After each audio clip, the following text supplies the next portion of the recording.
आप सभी का स्वागत है हमारे YouTube चैनल में।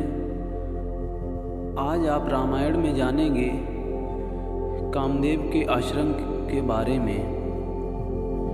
दूसरे दिन ब्रह्मा मुहूर्त में निद्रा त्याग कर मुनि विश्वामित्र दृढ़ शय्याओं पर विश्राम करते हुए राम और लक्ष्मण के पास जाकर बोले, हे राम और लक्ष्मण, जागो, रात्रि समाप्त हो गई है। कुछ ही काल में प्राची के भगवान भुवन भास्कर उदित होने वाले हैं। जिस प्रकार वे अंधकार का नाश कर समस्त दिशाओं में प्रकाश फैलाते हैं, उसी प्रकार तुम्हें भी अपने पराक्रम से राक्षसों का विनाश करना है।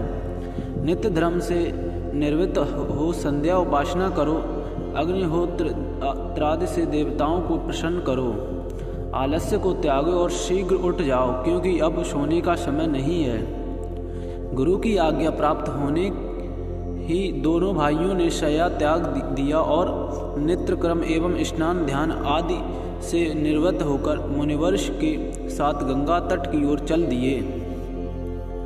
वे गंगा और सरयू के संगम, जहाँ पर ऋषि मुनियों तथा तपस्वियों के शांत व सुंदरम आश्रम बने हुए थे, वहाँ पर पहुँचे।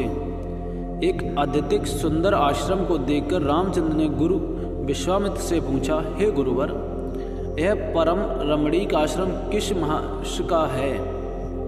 राम के प्रश्न के उत्तर में ऋषि विश्वामित्र ने बताया, हे राम, यह एक विशेष आश्रम है।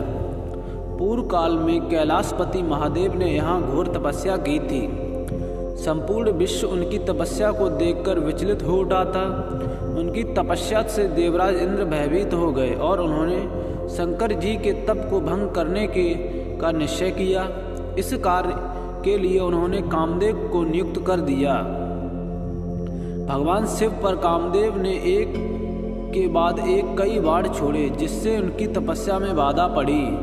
क्रुद्ध होकर महादेव ने अपना तीसरा नेत्र खोल दिया। उस तीसरे नेत्र की तेजोमयी ज्वाला से जलकर कामदेव भस्म हो गए।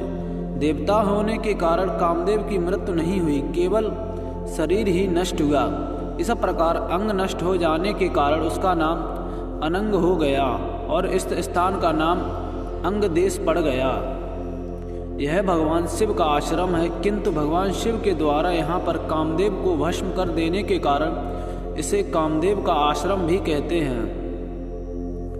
गुरु विश्वामित्र की आदेशानुसार सभी ने वहीं रात्रि विश्राम करने का निश्चय किया।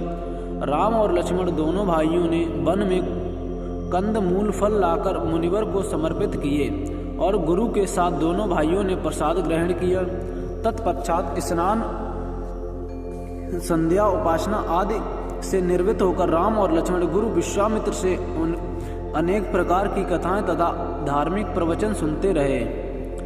अंत में गुरु की यथोचित सेवा करने के पश्चात आज्ञा पाकर वे परम पवित्र गायत्री मंत्र का जाप करते हुए तृण शय्याओं पर जा विश्राम करने लगे।